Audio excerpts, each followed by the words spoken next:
Oh, it's raining. It's the 22nd of November, 1881. Victor Lewe's just been born.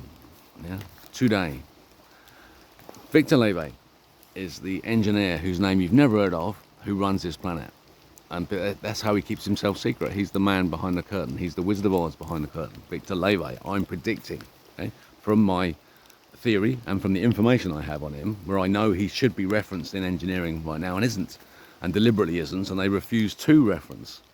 The Portland Cement Association refused to reference the theories of Dr. Victor Lewe because they're the gatekeepers. They're the controllers. They're a commercial organisation who control your world. Victor Lewe, the head of that commercial corporation, still alive, exists on adrenochrome, which is the extract of blood of tortured children. And what they're doing is they're cloning children so that they can use them for their experiments, but they degrade quickly. They're not as good. The ones that they grow themselves aren't as good as the real ones. So they do need to bring some real ones in from the real world for their satanic experiments as well. And so they sacrifice the children to Satan, and Satan teaches that people how to live forever using their blood of those children. And that's what Victor Lewe has done. He's a vampire.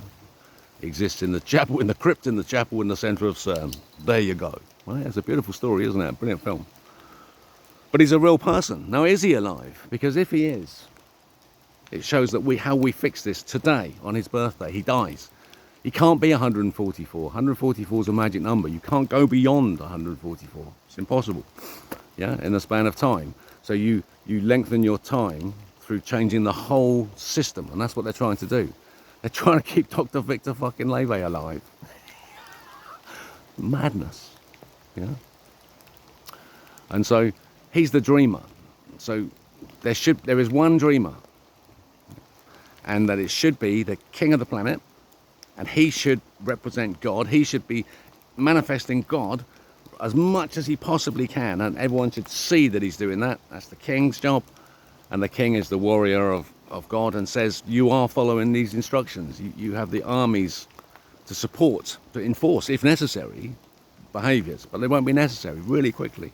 You see, once you realise that this is the centre of the universe, and that you're a fragment of the one, the light, the Godhead, and you just have your relationship with your own consciousness, your own Godhead, recognising that it's part of the one, and so start from the one and work back towards you, and then you'll see your place in the system, how essential it is. You're the chooser. You're the chooser, the caretaker. You choose to take care. That's it. Choose positive, choose love. If you don't, the system breaks down. There must be a fractal snap, a dimensional fractal snap. Everything that's created is real. Force is real. Yeah? And so there must be what that force pushes about, its axis must be of a different dimension. And that dimension is thought. And that's Walter Russell's work.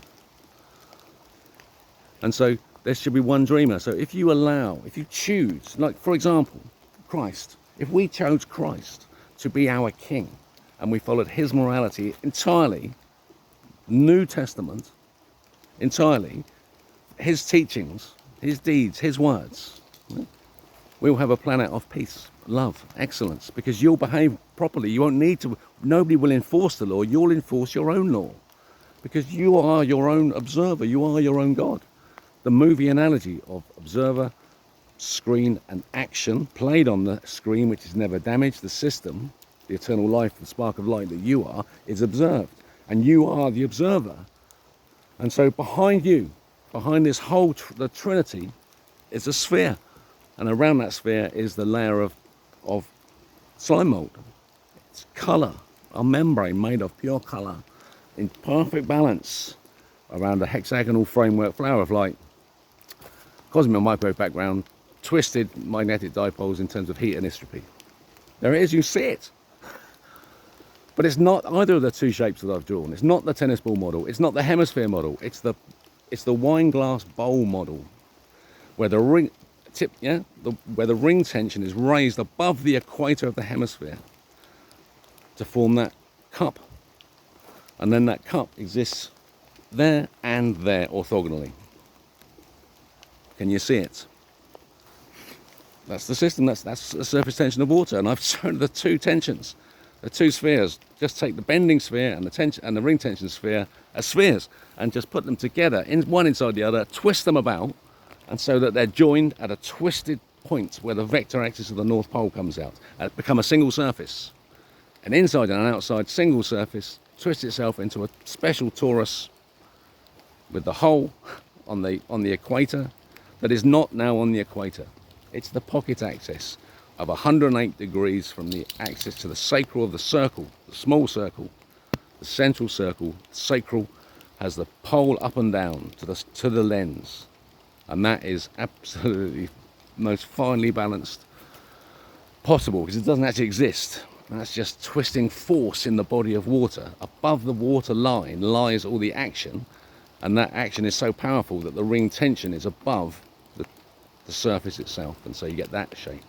And so the speed c, meters per second, is the duration of that circumference. C meters in h real seconds. Okay? No more Plancks. Yeah? H is height of ring tension. Reference Dr. Victor Lewe, 1915, and he's the dreamer. So let's kill him by waking up. He will just die. We'll expose all the horrible shit that's been happening with the children. That will stop immediately, and new people who've been involved in it will begin forgiveness. That's the journey. Off we go. Eternal life. It's proven. My friends, I suggest you wake up to that fact fast. Happy birthday, Victor. Follow the Rebel King.